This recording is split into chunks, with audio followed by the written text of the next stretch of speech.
हाँ जी, good morning, welcome to Momentum class Rohtak. और आज बेटा एक्सरसाइज 4.3 हम डिस्कस करने वाले हैं। इसमें नेचर ऑफ फ्रूट के बारे में, क्वाड्रेटिक फॉर्मूले के बारे में पढ़ने वाले हैं। तो क्वाड्रेटिक फॉर्मूले के ऊपर बेस्ड है, मतलब जो अभी तक अपने फैक्टर निकालने सीखे थे वो मिडिल टर्म स्प्लिटिंग मेथड सीखे थे। कंप्लीटिंग स्क्वायर मेथड होता था, वो पुरानी वाले बुक में होता था, वो काट दिया गवर्नमेंट ने, ठीक है जी।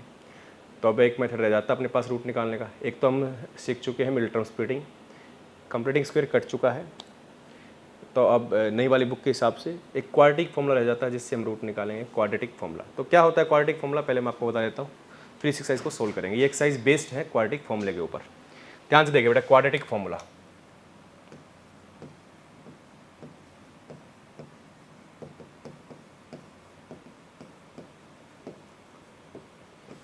ये फॉर्मूला यूज होता है बेटा क्वाड्रेटिक इक्वेशन के रूट्स निकालने के लिए।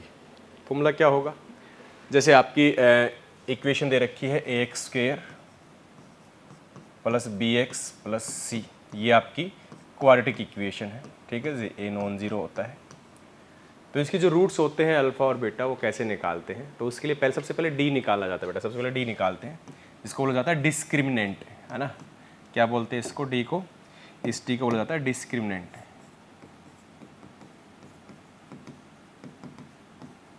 ठीक है। और इस डी की वैल्यू कैसे आती है, इस डी की वैल्यू आती है बी का स्क्वायर, मतलब coefficient of x b square minus 4a multiply c, मतलब बी स्क्वायर माइनस 4ac करके इसकी वैल्यू आती है। अब तीन केस बनते हैं बेटा। क्या क्या केस बनते हैं, केस नंबर 1, यदि आपकी डी की वैल्यू क्या हो, ग्रेटर देन 0, तो इसका मतलब क्या होता है, देन इफ डी की वैल्यू ग्रेटर देन 0 होगी, देन क्या होगा, रियल एंड डिस्टिंक्ट, डिस्टिंक्ट मतलब अलग अलग,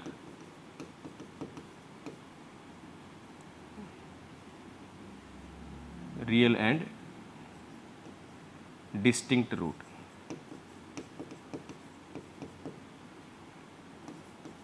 ठीक है। उसके बाद बेटा आपका अगला आता है second case, D is equal to, यदि डी की वैल्यू आप निकाले बी स्क्वायर माइनस 4ac, वो 0 आ जाए।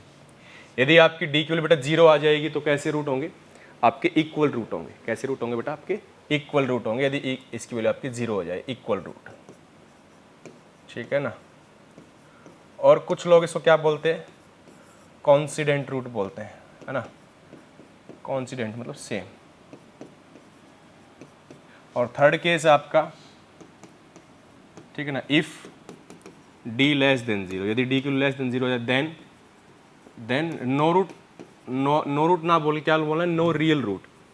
यहाँ पे रियल रूट नहीं होते, कॉम्प्लेक्स रूट होते हैं, जो हम 11th में जाके पढ़ेंगे ना।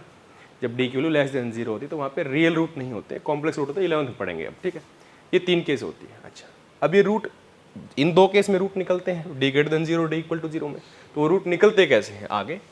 तो उसके बाद आपको क्या निकालना पड़ता है बेटा, अल्फा। तो अल्फा क्या होता है, तो आगे यही मैं लिखा देता हूँ आपको। तो अल्फा की वैल्यू कैसे आती है, अल्फा क्या होता है बेटा, minus B minus root D by 2a, ऐसे आप अल्फा निकालते हैं। और बीटा अगला रूट कैसे निकालते हैं, वो आता माइनस बी, बस या बीच में प्लस रूट डी आ जाता है, बाई में 2a। ये आपके अल्फा बीटा निकालने के तरीके हैं। तो ये आपका क्वाड्रेटिक फॉर्मूला है। तो कोई भी आपको क्वाड्रेटिक इक्वेशन गिवन होगी, तो क्वाड्रेटिक इक्वेशन में आप ए बी सी आपके कोफिशिएंट होते हैं, ए एक्स स्क्वायर कोफिशिएंट होता है, बी एक्स का कोफिशिएंट होता है, सी आपका कांस्टेंट टर्म होती है। तो सबसे पहले आप डी निकालें। जैसे डी निकालेंगे तो डी की तीन पॉसिबल, डी क्या एक वैल्यू है, किसकी value, B square minus 4ac। तो कोई भी नंबर क्या हो सकता है, या तो ग्रेटर देन 0, या इक्वल टू 0, या लेस देन 0। तो यदि आपकी डी की वैल्यू क्या है, ग्रेटर देन 0 आएगी, तो ऑब्वियस सी बात है कैसे रूट होंगे, आपके रियल एंड डिस्टिंक्ट रूट होंगे। यदि आपकी डी की वैल्यू इक्वल टू 0 आई तो इक्वल रूट होते हैं, और आपकी डी की वैल्यू लेस देन 0 आती है तो कोई भी रूट एग्जिस्ट नहीं करता, नो रियल रूट कहते हैं। अब इन दो केस में तो आंसर निकलता है, इसमें नहीं निकलता है, मतलब रियल रूट नहीं निकलते, कॉम्प्लेक्स निकलते हैं, वो हम 11th में पढ़ेंगे। तो ये जो दो निकलेंगे, कैसे निकलेंगे, दो रूट आएंगे, अल्फा और बीटा कैसे निकालेंगे। तो अल्फा देखो यहाँ से, अल्फा था minus B minus root D by 2a, beta क्या होता है, minus B plus root D by 2a, sign बदल जाता है बस 1/2a, ये आपका बीटा होता है, ठीक है जी। तो क्वेश्चन नंबर 1 से शुरुआत करता हूँ कि find the nature of the root of the following equation. If root real root exist करते हैं देन फाइंड करने हैं। कह रहे पहले नेचर बताओ। नेचर मतलब ऐसे, ये नेचर है तीनों कि कैसे रूट होंगे, रियल रूट होंगे, इक्वल रूट होंगे, या नहीं रूट आएंगे नहीं, ये नेचर पूछा है। फिर कह रहा है यदि इन दो केस में आपका रूट एग्जिस्ट करते हैं, तो अगर रूट आ रहे हैं तो वो निकाल के बताओ। ये आपका क्वेश्चन नंबर 1 है। तो पार्ट नंबर 1 दे रखा है, क्वेश्चन नंबर 1 का पार्ट नंबर 1 इक्वेशन है 2x² माइनस 3x प्लस 5। क्या दे रखा है क्वेश्चन नंबर 1 पार्ट नंबर 1 कि आपको बेटा रूट निकालने हैं। क्या रूट निकालने, कौन सी क्वेश्चन के? 2x² minus 3x plus 5 equal to 0। 2x² minus 3x plus 5 equal to 0।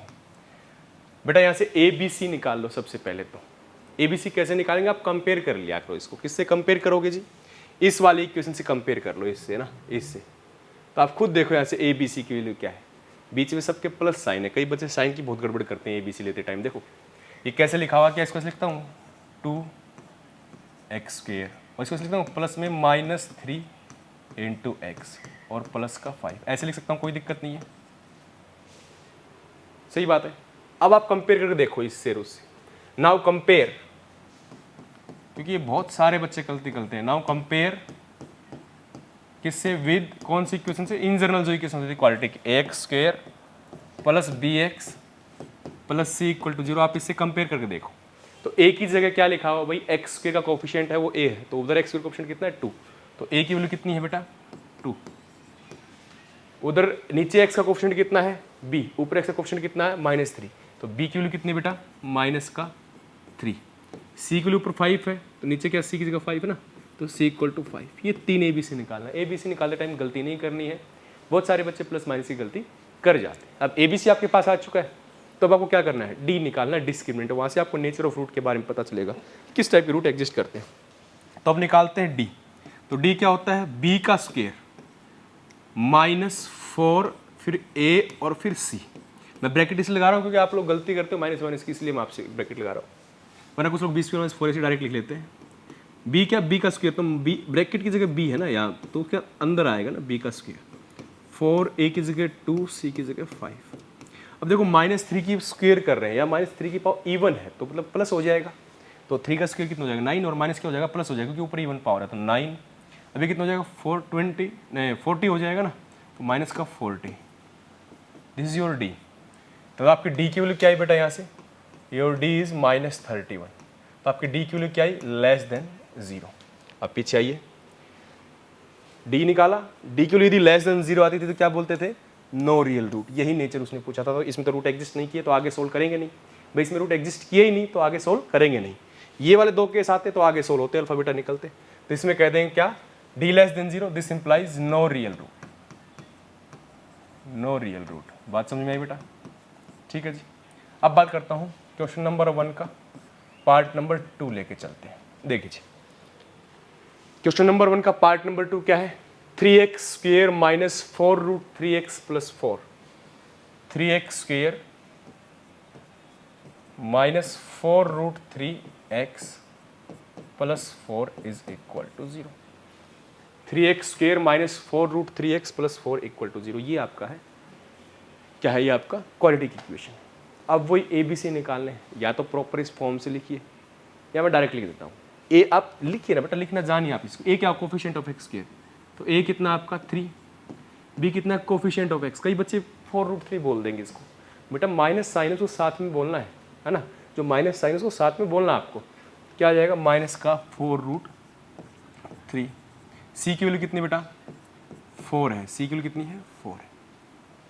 A B C आपके आ चुके हैं। अब उसने नेचर पूछा। रूट नेचर का मतलब वही है कि डी की वैल्यू क्या है? ग्रेटर देन 0, लेस देन 0, मतलब इक्वल उठाएंगे कैसे आएंगे वो सारी चीज़ बतानी। तीनों केस वो नेचर ऑफ रूट के अंदर आते हैं। ठीक है, ये वाली चीज़ नेचर ऑफ रूट ही है। ये चीज़ है, ये क्या है? नेचर ऑफ रूट ये नेचर ऑफ रूट ये सारी चीज़ निकालना। इनमें से कौन सा होगा वो बताना, और नेचर ऑफ रूट होता है। ठीक है, अच्छा तो निकालते हैं जी। वही डी की वैल्यू निकालते हैं। डी की वैल्यू क्या होगी बेटा? वही b² माइनस 4ac होती है। डी इज इक्वल टू होता है b² माइनस 4ac। तो क्या आ जाएगा? -4 रूट 3 का स्क्वायर -4, ए की वैल्यू 3, सी की वैल्यू 4। ये आ गया b² माइनस 4ac। तो b का स्क्वायर बेटा देखो माइनस है, स्क्वायर है, प्लस हो जाएगा। ये 4 रूट 3 का मतलब क्या होता है बेटा? ये कई बच्चे इसी में कंफ्यूज रहते हैं। इसका मतलब क्या है? 4 इंटू रूट 3। तो माइनस का स्क्वायर तो प्लस हो जाएगा, या फिर ऐसे लिख लो इसको माइनस, जैसे -4 रूट 3 है तो इसको -4 इंटू रूट 3 लिख लो। तो इसको अलग अलग स्क्वायर हो जाता है बेटा। ये कई बच्चों को दिक्कत होती है इस बात में बेटा, ये अलग अलग स्क्वायर हो जाता है। ठीक है, 4 ये कितना हो जाएगा 48 हो जाएगा, 4 4 जा 16 3 जा 48। अब ये कितना आएगा बेटा 4 का कितना, इसका देखो माइनस का स्क्वायर प्लस हो जाएगा 4 का 16, ठीक है, और मल्टीप्लाई में ये √3 का स्क्वायर, जब 2 बार √3 लिखा है उसका स्क्वायर का मतलब क्या है, देखो रूट की वैल्यू कितनी होती है, हाफ होती है, इसकी पावर 1/2, उसकी पावर 2, तो आप जानते हैं 3 की पावर 1/2 इंटू 2, तो 2 से 2 कैंसिल होकर 3 की पावर 1 आ जाएगी आपकी, तो मतलब 3, ये वाली चीज़। तो इसलिए कितना आ जाएगा यहाँ पे 3 आ जाएगा -48, या फिर ऐसे सोचिए कि 2 बार √3 लिखा हुआ तो 3 होता है, सिंपल सी बात, आप इस तरीके से भी इस चीज़ को सोच सकते हैं। तो ये कितना आ जाएगा 16 3 जा 48, तो 48 - 48 and which is equal to कितना आएगा 0। तो आपकी डी की वैल्यू क्या आई बेटा, ठीक है, तो मैं इस चीज़ को रफ कर देता हूँ ना, एक बार यहीं पे कर लेते हैं, इसको रफ कर देता हूँ, आप समझ गए होंगे इसको, ठीक है। तो आपकी डी की वैल्यू क्या आई बेटा 0 आई ना, तो आपकी डी की वैल्यू 0 आई। तो जब आपकी डी की वैल्यू 0 आती है बच्चे तो क्या होता है, तो आप कहेंगे जब आपकी डी की वैल्यू क्या आई बेटा 0 आई, तो डी आपका इक्वल टू 0 आता है। तो आप नेचर ऑफ रूट बताएं आप क्या होगा, जब डी 0 आता है तो कैसे रूट होते हैं, नेचर मतलब कैसे रूट होंगे, इक्वल रूट होंगे, तो ये आपका नेचर आ गया। तो क्या है डी की वैल्यू 0 मतलब दिस इंप्लाइज इक्वल रूट्स होंगे, मतलब वैल्यू क्या आएगी, इक्वल आएगी दोनों रूट्स की। अच्छा जी, चलो अब रूट निकालते हैं। मैंने कहा था ना ये 2 केस आए तो रूट एग्जिस्ट करता है, इक्वल रूट आएंगे और यहाँ पे रियल रूट आए तब, इसमें तो नो ही रियल रूट हो गए तो फिर एग्जिस्ट नहीं किया, सीधी सी बात है। तो इन 2 में तो निकाल सकते हैं अल्फा बीटा, तो अल्फा बीटा का फॉर्मूला लिख देता हूँ मैं, अल्फा बीटा निकालते हैं। तो अल्फा क्या होता है बेटा -b -√d/2a, ठीक है जी। तो कितना आ जाएगा अल्फा की वैल्यू, तो अल्फा क्या आएगा बेटा आपका, यहाँ से ध्यान से देखिए इस चीज़ को, ये साइन की गड़बड़ ना करे भाई, आपका b कितना है माइनस का 4√3 है, तो ये -b है, मतलब ये b के बाहर माइनस लगा हुआ है, ब्रैकेट के अंदर b है भाई, तो माइनस का b -√d, डी की वैल्यू कितनी 0/2 ऑफ a की वैल्यू कितनी बेटा 3। अब यहाँ आपके कई बच्चे b की वैल्यू में गलती करते रखते टाइम जी, बेटा क्या आएगा -b है ना, b कितना है -4√3, यहाँ पे -4√3 रखेंगे और माइनस माइनस ये प्लस हो जाएगा, माइनस की माइनस से मल्टीप्लाई प्लस हो जाएगा, तो ये क्या आएगा बेटा आगे, तो 4√3 और -√0 कितना होता है बेटा, √0 0 ही होता है, बाई में 6, तो ये कितना आएगा 4√3/6, तो ये कितना हो जाएगा, देखो 4√3 का मतलब क्या है 4 × √3 लिखा हुआ है, बाई में 6 है, 2 2 जा 3 3, ठीक है। तो ये कितना आया आपका आया 2√3/3, और सिंप्लीफाई करना चाहते हैं तो आप √3 को क्या लिख सकते हैं बेटा, √3 को नीचे 3 को क्या लिख सकते हैं नीचे वाले को, √3 × √3 लिख सकते हैं 2 बार, तो 1 कट जाएगा, तो कितना बचा आपका 2/√3, ये आपका बचा, ये आपका एक अल्फा आया। बीटा निकालना है, खुद सोचिए, बीटा में क्या था, बीच में प्लस था, यही था ना बीटा का फॉर्मूला, तो बीच में प्लस आएगा, +0, कोई फर्क नहीं पड़ेगा, सेम आंसर आएगा। इसलिए तो कहते थे जैसे भाई आप इस चीज़ को समझे ना, मैं बीटा निकाल के बताता हूँ आपको अभी, लेकिन अभी बात को समझने को, चलो बीटा निकालते हैं। बीटा क्या आएगा आपका, देखो बीटा क्या आएगा आपका बेटा, बीटा का फॉर्मूला क्या था -b, उसको क्या था +√d/2a, तो बीटा की वैल्यू क्या आएगी आपकी, वो आएगी -4√3 +√0/2 इंटू a कितना आपका 3, तो वही बीटा की वैल्यू आपकी सेम आने वाली है, क्यों, क्योंकि वही 4√3/6, इसको काट पीट के आप आगे सोल्व करेंगे तो बीटा की वैल्यू वही आनी है कितनी सेम, भाई ये भी 4√3/6 को सोल्व किया था ना, आगे काट पीट के वही आया, तो सेम वही आएगा, बीटा कितना आएगा आपका सेम 2/√3 आएगा। ये क्यों आया सेम, क्योंकि बेटा आप फ़र्क को समझने की कोशिश करें, जब यहाँ से आपको ये बात भी कॉन्सेप्ट क्लियर होगा कि डी की वैल्यू इक्वल टू 0 होती है तो इक्वल रूट क्यों आते हैं। देखो ना, यहाँ -d है फॉर्मूले में, यहाँ +d है, और जब डी की वैल्यू 0 ही है तो क्या फ़र्क पड़ा, जब 0 चलना है माइनस या प्लस करके, तो लास्ट में कोई फर्क नहीं पड़ना, जब डी की वैल्यू 0 आए तो आंसर क्या है -b/2 ये आंसर आपका आना है, -b/2 आपका आंसर आना है। तो डायरेक्ट रूट, यदि आपका d इक्वल टू 0 होता है ना तो आप डायरेक्ट रूट बता सकते हैं, तो इस चीज़ को आप ऐड भी कर सकते हैं, क्या इसमें ऐड कर लेते हैं, क्या जब d इक्वल टू 0 होगा, तो सोचिए जब d की वैल्यू 0 रख दूंगा तो डायरेक्ट रूट क्या आएगा, अल्फा -b/2a, बीटा क्या आएगा -b/2a।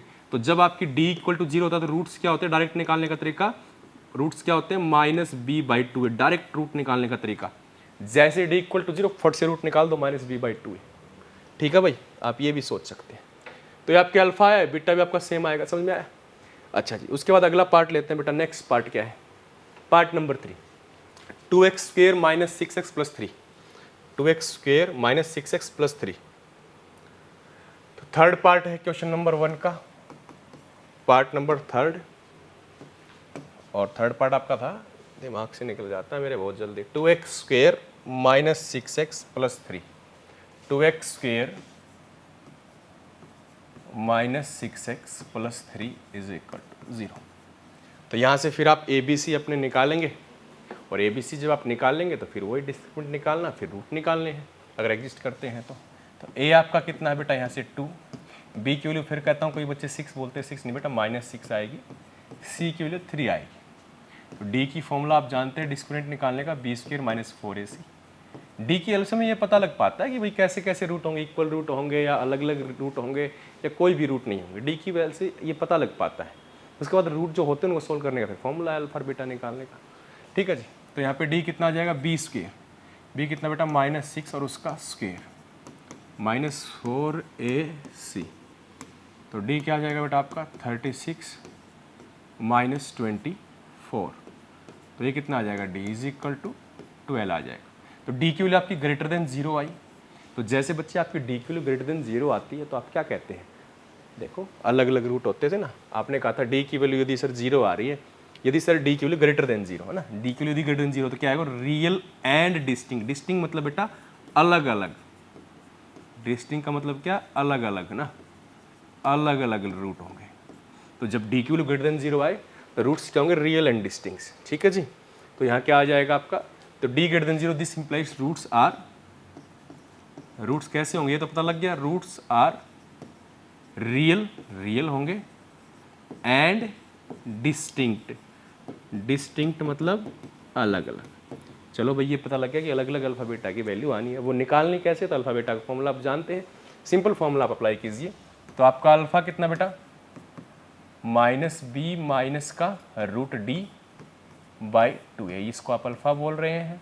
तो अल्फा की वैल्यू क्या आ जाएगी, -b, b की वैल्यू कितने बेटा, b की वैल्यू -6 है, -6 है ना, -√d, d कितना इसकी वैल्यू 12 है, /2 ऑफ a कितना भाई 2 है।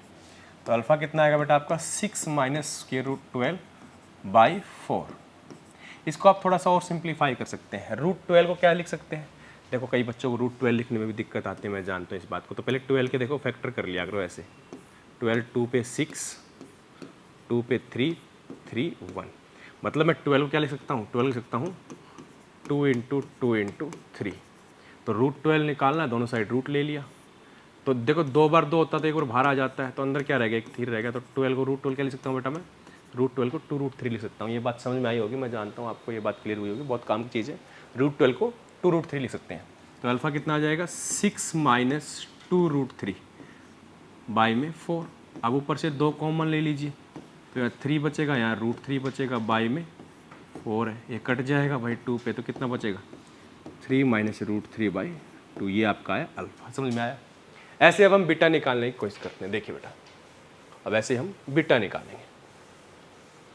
देखिए जी, बीटा का फॉर्मूला क्या था, सिंपल, बस प्लस आएगा बीच में, -b, या यहाँ प्लस हो जाता है, यहाँ माइनस होता है अल्फा में, तो बीटा में यहाँ प्लस हो जाता है। ठीक है जी, तो यहाँ आपका बीटा में क्या आ जाएगा, प्लस हो जाएगा √d और बाई में 2 ऑफ a। अच्छा जी तो देखिए जी, beta is equal to -b, b की वैल्यू कितनी बेटा, वही -6 प्लस √d, बस ये 12 आ जाएगा। तो साइन का ये फर्क आना आंसर के अंदर, आप लास्ट में देखेंगे 2 × a, a कितना आएगा आपका 2 दे रखा है, तो 6 प्लस √12 को लिख दूँ 2√3, अभी देखा था मैंने, बाई में 4। तो 2 कॉमन लेता हूँ ऊपर से, तो 3 प्लस √3/4 कैंसिल हो जाएगा, तो कितना आ जाएगा 3 प्लस √3/2। ये आपका क्या है बेटा, आपका बीटा आ गया। ये आपका क्या आया, बीटा आ गया। बात समझ में आई, दिस इज योर बीटा। तो ये अल्फा और बीटा निकालने थे आपको, तो ये आपके अल्फा है, ये आपका बीटा है। चलो जी वापस आते हैं, क्वेश्चन नंबर 1 खत्म हो गया है, एक्सरसाइज 4.3 का। क्वेश्चन नंबर 2 है, क्या है क्वेश्चन नंबर 2, कि फाइंड द वैल्यू ऑफ के। ये बहुत बढ़िया और इंपॉर्टेंट क्वेश्चन आपके पेपर के हिसाब से। ठीक है जी, क्या है कि के की वैल्यू बताइए। क्या करेगा, आप किसी भी ABC की जगह 1-2 जगह के लिख देगा और के की वैल्यू पूछा, कहेगा वो के की वैल्यू बताओ। ऐसी क्या के की वैल्यू ली जाए कि क्वाड्रेटिक इक्वेशन के 2 इक्वल रूट आए। ऐसी क्या के की वैल्यू ली जाए कि क्वाड्रेटिक इक्वेशन के 2 इक्वल रूट आए। देखते हैं इस क्वेश्चन को कैसे करना चाहिए। Question number 2, 2x² + kx + 3। 2x² plus kx plus 3। देखिए जी, क्वेश्चन नंबर 2 पार्ट नंबर 1, ठीक है बेटा। 2x² क्या गिवन है आपका, ये गिवन है बच्चे आपका 2x², हाँ जी, ओहो 2x² plus kx plus 3, 2x² plus kx plus 3। देखो उसने क्या किया कि जो x का कोफिशिएंट, अब की बार यहाँ ध्यान से देखें तो ए बी सी की वैल्यू क्या है, देखो ए की वैल्यू कितनी है 2, बी क्या होगा बेटा, बी यहाँ पे k होगा, जो कांस्टेंट x के साथ होता है उसको b कहते थे, और सी की वैल्यू कितनी आएगी 3 आएगी। उसने ये पूछा है कि बताओ, अब उसने क्या किया, ऐसे कुछ भी k या m कुछ ही पुट t कुछ ही पुट कर दे देगा, क्योंकि वो वैल्यू बताओ ऐसी क्या वैल्यू ली जाए k की कि जब इसी किसके रूट आए तो वो इक्वल आए। तो हम उस कंडीशन को सोल्व करने लग जाते हैं कि कौन सी कंडीशन में इक्वल रूट आते थे। तो आप कहोगे इक्वल रूट कब आते थे, याद करो इक्वल रूट कब आते थे, मैंने आपको बताया था। देखो इक्वल रूट की ये वाली कंडीशन थी d इक्वल टू 0। तो इस कंडीशन को मैं लेके सोल्व करने लग जाता हूँ कि d इक्वल टू 0 होगा तब इसके इक्वल रूट आएंगे, ठीक है बेटा। तो मैं क्या कहूँगा, फॉर इक्वल रूट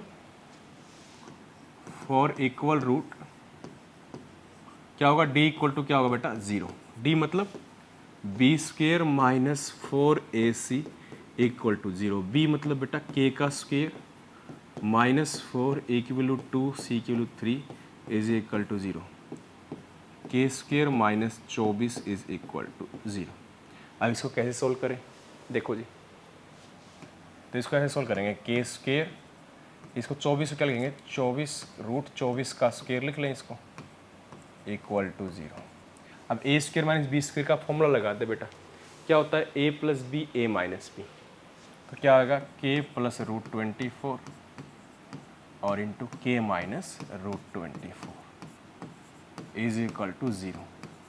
तो प्रोडक्ट क्या आएगा, दो चीज़ का 0 है तो या तो k प्लस रूट 24 0 रहा होगा, या फिर भाई k माइनस रूट 24 0 रहा होगा। तो दिस इम्प्लाइज k की वैल्यू क्या तो आएगी माइनस के रूट 24, या k की वैल्यू कितनी आएगी स्क्वायर रूट 24। बुक में और भी ज़्यादा दो वैल्यू आई k की, इसको रूट 24 को और भी ज़्यादा सिंप्लीफाई कर सकते हैं। मैंने बताया था आपको, जैसे मैंने रूट 12 करके बताया था, तो 24 के फैक्टर कर लो। 24 के फैक्टर कैसे करोगे, 2, 12, 2 पर 6, 2 पर 3 और 3, क्या आएगा, मतलब 24 को लिख सकता हूँ मैं क्या भाई, 2 इंटू 2 इंटू 2 इंटू 3। तो रूट 24 चाहिए, दोनों साइड रूट ले लिया, तो कितना 2 बार 2 है तो 1 बार 2 बाहर आ जाएगा बेटा, अंदर क्या रहेगा 2 इंटू 3, क्या लिख सकते हैं 2 रूट 6 लिख सकता हूँ ना। तो ये आप रूट 24 को लिख सकते हैं। तो क्या वैल्यू आई, तो k की एक तो वैल्यू कितनी आई माइनस का 2 रूट 6, और दूसरी k की वैल्यू कितनी आ जाएगी बेटा, दूसरी आई आपकी प्लस का 2 रूट 6। ये दो आपकी k की वैल्यू आई, बात समझ में आई। तो ऐसे आपके ये आप k की वैल्यू लेंगे, जब k की वैल्यू आप इन दोनों में से कोई भी एक यहाँ रख के इसको सोल्व करोगे d को, तो आप देखेंगे कि उसकी d की वैल्यू 0 आती मिलेगी, मतलब वो कि इक्वल रूट आते मिलेंगे, ठीक है। तो जब भी ऐसे पूछे क्या k की वैल्यू ली जाए इक्वल रूट आए, तो d इक्वल टू 0 लेके सोल्व करने जाओ, अपने आप k की वैल्यू आपकी आ जाएगी। मैंने इसको इस तरीके से सोल्व किया। कुछ बच्चे कैसे सोल्व करते हैं, कुछ बच्चे ना 24 को इधर लाते हैं, रूट के साथ प्लस माइनस लेते हैं, आप वैसे भी कर सकते हैं, बट ठीक है, आप 11th में जाओगे तब आपको पता लगेगा कि वो आंसर तो निकल सही आता है, लेकिन वो तरीका गलत होता है ना, क्योंकि रूट के साथ प्लस माइनस साइन नहीं होता है। तो अब बेहतर हो कि आप इस तरीके से इसको सोल्व करें, अच्छा होगा, ठीक है जी। अच्छा देखिए, जो आप करते हैं बता देता हूँ, आप क्या करते हैं मैं आप वाली चीज़ बता देता हूँ, आप लोग क्या करते हैं इसके बाद 10th क्लास तक आपने वही सीखते हैं, आपके टीचर भी वही सिखाते हैं। क्या होता है बेटा, जैसे k² इक्वल टू 24 हो जाएगा, फिर क्या लिखते हैं स्क्वायर रूट बोथ साइड, है ना, तो स्क्वायर रूट बोथ साइड, और यहाँ प्लस माइनस लगा लेते हैं। ऐसा होता नहीं, बस आंसर मैच कराने के लिए लगा लेते हैं, वैसे इसको काट देते हैं, ये कटता नहीं है, ऐसे वेरिएबल होता है तो वेरिएबल होती है, अब 11th तो पता लगेगा इन चीज़ों का। तो प्लस माइनस रूट 24 दो वैल्यू आई, वही बात हो गई, ठीक है। तो k is equal to plus minus 2 root 6। कुछ लोग इसको ऐसे भी कर लेते हैं, चॉइस, ठीक। ये हो गया आपका क्वेश्चन नंबर 2 का पार्ट नंबर 1 बेटा। उसके बाद है part number 2, kx into x minus 2 plus 6, kx into x minus 2 plus 6, ठीक है जी। Part number 2 kx into x minus two plus six is equal to 0। I hope यही होगा, एक बार चेक कर लेता हूँ जी। ठीक है, ये आपका क्वेश्चन गिवन है के X into x minus two plus six equal to 0। करके ऐसी कौन सी के की वैल्यू ली जाए कि इस इक्वेशन के आपके इक्वल रूट हो। तो पहले तो क्वाड्रेटिक इक्वेशन तो बनाओ ना बेटा, क्वाड्रेटिक इक्वेशन नहीं है ये, तो जो ब्रैकेट ब्रैकेट है उनको खोल लो पहले प्रॉपर तरीके से कि क्वाड्रेटिक इक्वेशन की स्टैंडर्ड फॉर्म क्या होती है, a x square plus b x plus c, उस फॉर्म में हो, मतलब एक्स स्क्वेयर की टर्म भी हो। तो इसमें कुछ दिख नहीं रहा है एक्स स्क्वेयर की टर्म, तो इन ब्रैकेट को ओपन करो पहले इसको प्रॉपर तरीके से, फिर उसके बाद इसको सोल्व करो। देखिए जी क्या आएगा, ये के इंटू एक्स स्क्वेयर हो जाएगा, के एक्स करेंगे तो माइनस का 2kx plus 6 is equal to 0। ठीक है, अब ये क्वाड्रेटिक इक्वेशन मुझे दिख रही है। ठीक है जी, अब इसमें ए बी सी की जो जो वैल्यूज़ हैं, तो क्या क्या है ए बी सी की वैल्यू, आपकी ए की वैल्यू k है, बी की वैल्यू -2k है, सी की वैल्यू 6 है। तो ए बी सी की वैल्यू रखिए फिर सोल्व करना स्टार्ट कर दीजिए। तो आपकी ए की वैल्यू यहाँ पे बेटा k है, बी की वैल्यू आपकी -2k है और सी की वैल्यू आपकी 6 है। तो फॉर इक्वल, यही पूछा था किस के की वैल्यू के लिए इसके इक्वल रूट होंगे। तो इक्वल रूट के लिए कंडीशन जैसे लास्ट क्वेश्चन में मैंने किया, अभी क्या इक्वल रूट कब होते हैं, आप डी इक्वल टू 0 रखते हैं और सोल्व करना स्टार्ट कर देते हैं। ठीक है जी, so for equal root discriminant या फिर डी आपका इक्वल टू 0 हो जाएगा। तो फॉर इक्वल रूट्स क्या हो जाएगा बेटा, आपका डी इक्वल टू 0 हो जाएगा। डी आपका क्या था बेटा, B square minus 4ac is equal to 0। B हो जाएगा बच्चा आपका -2k का स्क्वेयर -4 ए की वैल्यू k और सी की वैल्यू 6 इज इक्वल टू 0। तो आ जाएगा देखो -2 का स्क्वेयर, इसको अलग से लिख ले किसी बच्चे को दिक्कत है तो, और k का स्क्वेयर अलग से लिख दिया मैंने, ये -6 × 4 24k। ठीक है, तो ये कितना हो जाएगा 4k स्क्वेयर, भाई -2 का स्क्वेयर 4k स्क्वेयर हो जाएगा ना प्लस का 24k इज इक्वल टू 0। तो इसको मैंने फैक्टर किए बेटा, 4k बाहर आ जाएगा तो क्या बचेगा k -6 इज इक्वल टू 0। 4 से तो 4k, भाई दो चीज़ का प्रोडक्ट आएगा तो 4k इक्वल टू 0 आएगा या फिर आपका k -6 इक्वल टू 0 आएगा। या तो आपकी k की वैल्यू यहाँ से 0, k 4 डिवाइड आएगा k इक्वल टू 0, या k की वैल्यू आपकी क्या आएगी 6 आएगी। लेकिन मैंने आपको एक बात बताई थी बेटा, क्या बताया था, k की वैल्यू 0 नहीं होंगी, क्यों नहीं हो पा रही है, मतलब आपने कहा था ना क्वाड्रेटिक इक्वेशन की डेफिनेशन मैंने बताई थी स्टार्टिंग में आपको, x square plus b x plus c होता है, तो क्वाड्रेटिक इक्वेशन में ए नॉन जीरो होता है जी। और मैंने यहाँ भी लिखा था, देखो ये देखो ए नॉन जीरो होता है, मतलब कोफिशिएंट ऑफ एक्स स्क्वेयर कभी भी जीरो नहीं होगा। तो यहाँ पे एक क्वेश्चन के अंदर हमने देखें तो एक क्वाड्रेटिक इक्वेशन है, तो इसमें कोफिशिएंट एक्स स्क्वेयर क्या है, के है, तो के की वैल्यू जीरो नहीं हो सकती, तो ये तो हो नहीं सकती, तो के की वैल्यू क्या होगी, केवल 6 होगी। ठीक है जी, ये आपका क्वेश्चन नंबर 2 का पार्ट नंबर 2 था। उसके बाद बात करते हैं क्वेश्चन नंबर 3 की। अब लास्ट के 3 क्वेश्चन हैं, देखते हैं। क्वेश्चन नंबर 3 में क्या दे रखा है, इज इट पॉसिबल, क्या ऐसा संभव है, to design a rectangular mango grove whose length is twice its breadth and the area is 800 metre square, find length and breadth. ठीक है, जो भी बागों की जब बनाना है, रेक्टेंगुलर तरीके का बनाना है आम का, कह रहा है कि ऐसा संभव है, ऐसा पॉसिबल है कि मैं लेंथ क्या हो जाए, ब्रेथ की ट्वाइस हो जाए, लेंथ क्या हो जाए, ब्रेथ की ट्वाइस हो जाए, मतलब ब्रेथ x है तो लेंथ क्या हो जाए 2x हो जाए, और एरिया 800 मीटर स्क्वायर हो, क्या ऐसा पॉसिबल है बनाना। मैंने कहा चलो चेक करते हैं। देखिए जी क्वेश्चन नंबर 3, ठीक है बेटा, क्वेश्चन नंबर 3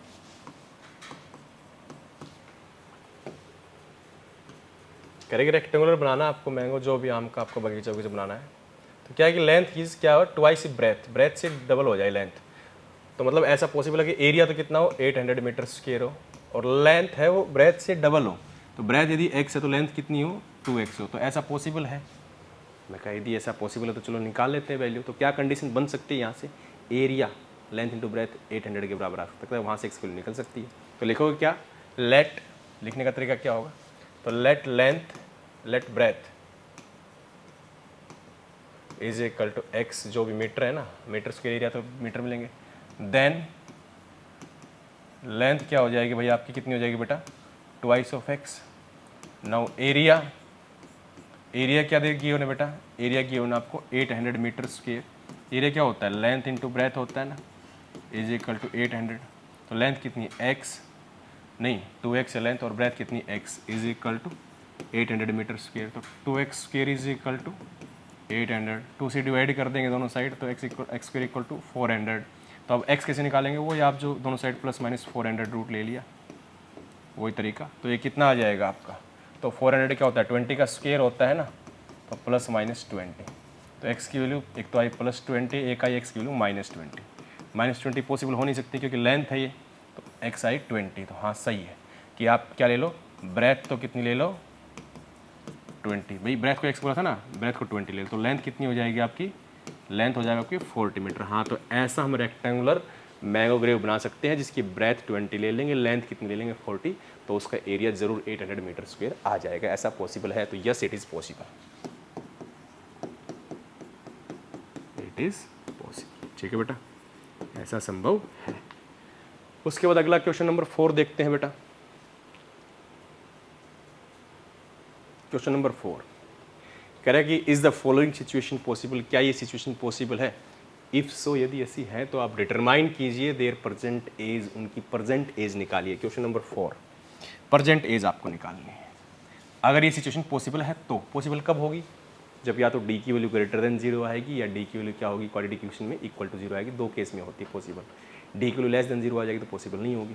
ठीक है, तो देखेंगे वो हम लोग। क्या कंडीशन दे रखी है, sum of ages of two friend, दो फ्रेंड्स की एज का सम कितना है 20 साल। 4 साल पहले 4 year ago product of their age in year was कितना था भैया, उनकी एज का प्रोडक्ट 48 था। कह रहा है फिलहाल उनकी दो दोस्त हैं। मैं क्वेश्चन नंबर 4 को समझाता हूँ आपको, ध्यान से देखिए। क्वेश्चन नंबर 4 उन्होंने पूछा क्या ऐसा संभव है, पहले तो आपको ये बताना है कि ऐसा संभव है या नहीं है। क्या कहा क्वेश्चन नंबर 4 के अंदर कि दो दोस्त है भाई, ठीक है जी, दो दोस्त है। कह रहा है कि इनकी एज का सम, ये ए फ्रेंड मान लिया, बी फ्रेंड मान लिया, तो इनकी उम्र का सम कितना है। पहली बात तो प्रेजेंट की बात कर रहे हैं, आज प्रेजेंट में इनकी एज का सम क्या है, ए प्लस बी की एज का सम कितना है 20 साल, इन दोनों की एज का सम। और कह रहा है कि आज से 4 साल पहले 4 ईयर एगो पास्ट के अंदर जो इनकी एज थी, उस एज में क्या हो जाएगा, मैं बाल लेता हूँ, दोनों की एज का सम 20 है, तो मतलब प्रेजेंट एज मान लो ये ए है, ये बी फ्रेंड है, तो एक की एक्स है, दूसरी कितनी होगी 20 माइनस एक्स होगी, तो इनका सम दे रखा है 20, तो ऐसे ले लिया एक की एक्स उसकी 20 माइनस एक्स।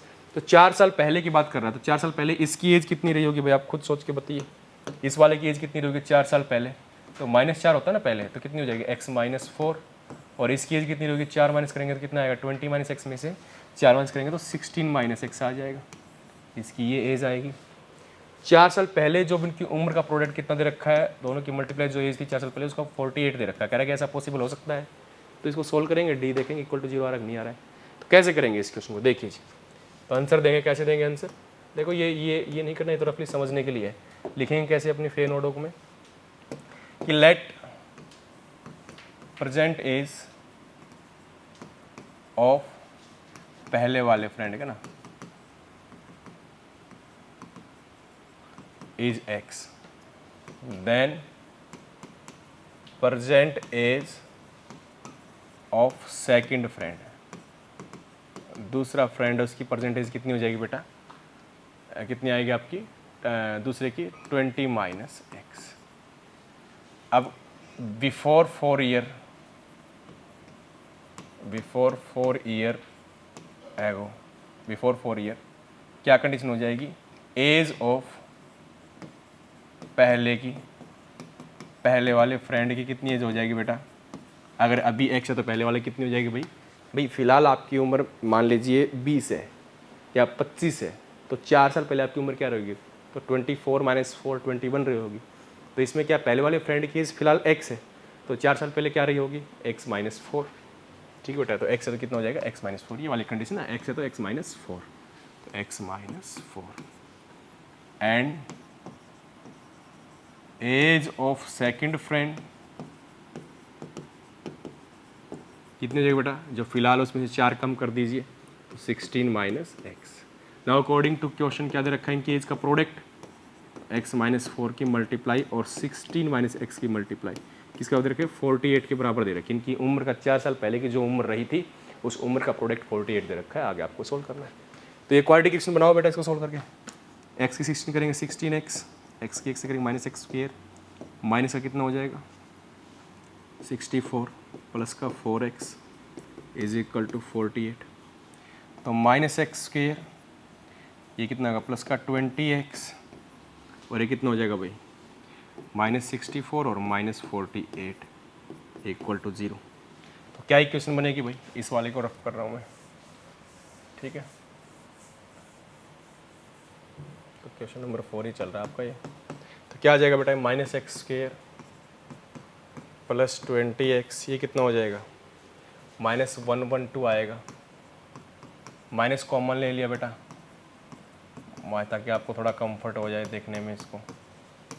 माइनस से मल्टीप्लाई कर दिया दोनों साइड या, तो क्या बचेगा, ये बचेगा आपका माइनस से मल्टीप्लाई करके, उधर प्लस हो जाएगा और माइनस जीरो के साथ, जीरो कोई इंपॉर्टेंस नहीं है माइनस के साथ। अब इसका डी निकाल लेते हैं। तो ए कितना बेटा इसका 1, बी कितना -20, सी कितना 112।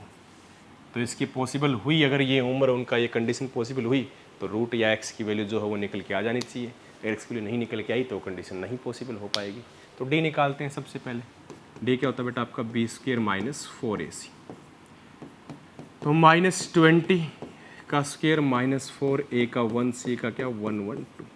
तो ये कितना हो जाएगा 400, ये कितना हो जाएगा 448, तो माइनस का 48। तो डी की वैल्यू क्या आई नेगेटिव आई।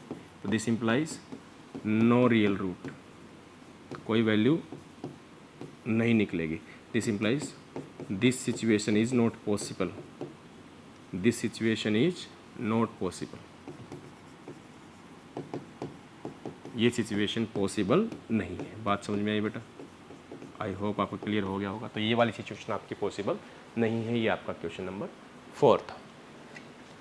उसके बाद लास्ट क्वेश्चन है आपका, देखिए जी लास्ट क्वेश्चन, और चैप्टर आपका मुबारक हो, कॉन्ग्रेचुलेशन, आपका चैप्टर 4 ख़त्म हो जाएगा आज इस वीडियो में। तो लिख रखा है एक्सरसाइज 4.3 का लास्ट क्वेश्चन है, कह रहा है कि is it possible to design a rectangular park, कि एक ऐसा रेक्टेंगुलर पार्क बनाना पॉसिबल है। क्या कहा कि इज इट पॉसिबल, क्या ऐसा संभव है to design a rectangular park, to design a rectangular park, एक रेक्टेंगुलर पार्क बनाना ऐसा पॉसिबल है कि पेरीमीटर तो क्या हो 80 मीटर, एरिया क्या हो 400 मीटर स्क्वायर। अगर ऐसा पॉसिबल है तो लेंथ और ब्रेथ फाइंड कीजिए। चलो जी देखो जी क्वेश्चन देखते हैं, लास्ट क्वेश्चन। तो रेक्टेंगुलर पार्क देखो भाई कैसा होगा जी। Question number 5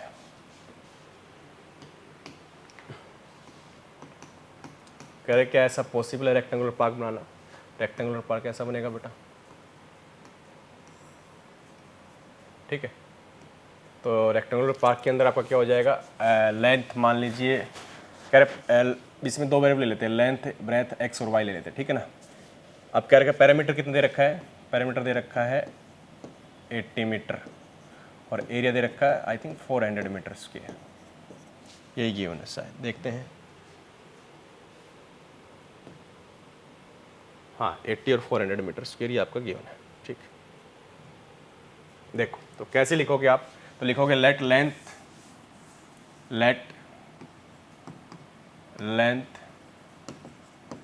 of rectangular park, या पार्क लिख लो सीधा ही, is equal to y metre and width या ब्रेथ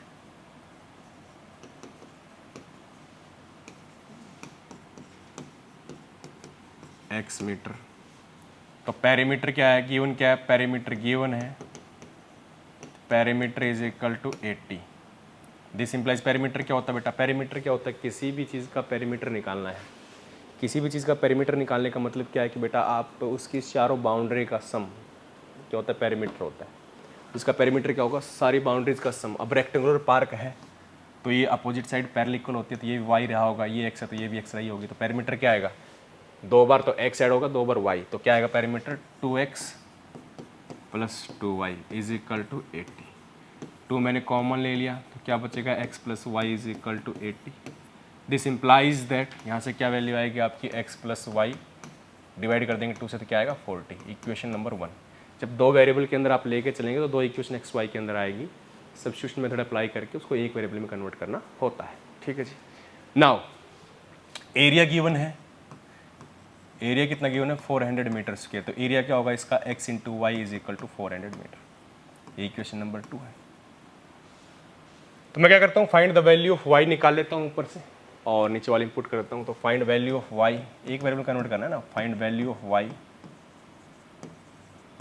किससे, from equation number 1 and put in second. तो 1 से y की वैल्यू कितनी हो जाएगी, हाँ भाई y की वैल्यू कितनी हो जाएगी, मैं इसको थोड़ा सा और आगे सोल्व कर लिखता हूँ, इसको y सोल्व करके लिख देता हूँ, चलो इसको छोड़ो 1 लिखो, सीधा लिखो। तो y की वैल्यू कितनी आएगी, यहाँ से y की वैल्यू 40 माइनस एक्स आएगी और सेकंड पुट करनी है, तो x इंटू वाई की जगह कितने आएगा 40 माइनस एक्स आएगा, डायरेक्ट कर रहा हूँ मैं, ठीक है 400 भाई, ठीक है ना। y की वैल्यू जो आई सेकंड इक्वेशन में y की वैल्यू रख दी मैंने, क्या आएगी 40 माइनस एक्स आएगी, रख दी, मल्टीप्लाई करेंगे 40x minus X square is equal to 400, सारी चीज़ साइड ले आओ तो एक्स स्क्वेयर, देखो ना कई बच्चे इसी चीज़ में कंफ्यूज रहते हैं भाई, ये देखो ये इक्वल 0 इक्वल टू, ये देखो इधर ले आया एक्स स्क्वेयर माइनस का 40x प्लस का 400 एज इट इज़ था, ठीक है। अगली स्टेप में 0 को इधर लिख देता हूँ, X square minus 40x plus 400 equal to 0।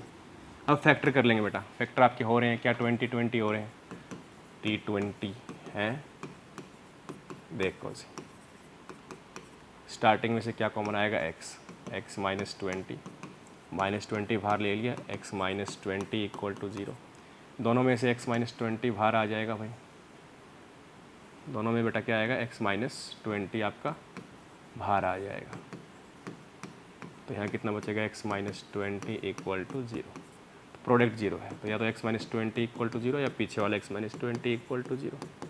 तब ध्यान से देखेंगे x के लिए क्या आएगी 20 ही आ जाएगी, यहाँ से x के लिए कितनी आएगी 20। आप चाहो तो क्वाड्रेटिक फॉर्मूले से निकाल लेना, मैंने इसको, आप बेसिक चाहो तो क्वाड्रेटिक फॉर्मूले से निकाल लेना, मैंने इसको मिडिल टर्म स्प्लिटिंग से ही निकाल लिया, ठीक है।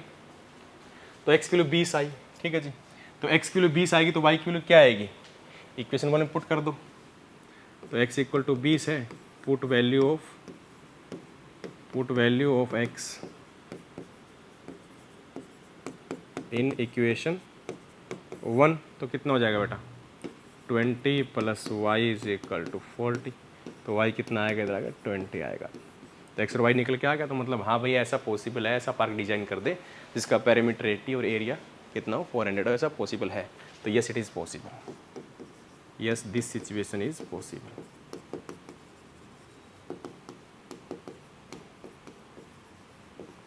ठीक है बेटा, ऐसी सिचुएशन पॉसिबल है, तो बहुत बहुत मुबारक, कॉन्ग्रेचुलेशन, आपका चैप्टर नंबर 4 ख़त्म हो गया है। यदि आपको समझ में आया है, नहीं समझ में आया तो कमेंट कीजिए क्या समझ में नहीं आया, समझ में आया है तो वीडियो को लाइक करें, अपने दोस्तों को शेयर करें, चैनल को सब्सक्राइब करें। Thank you so much.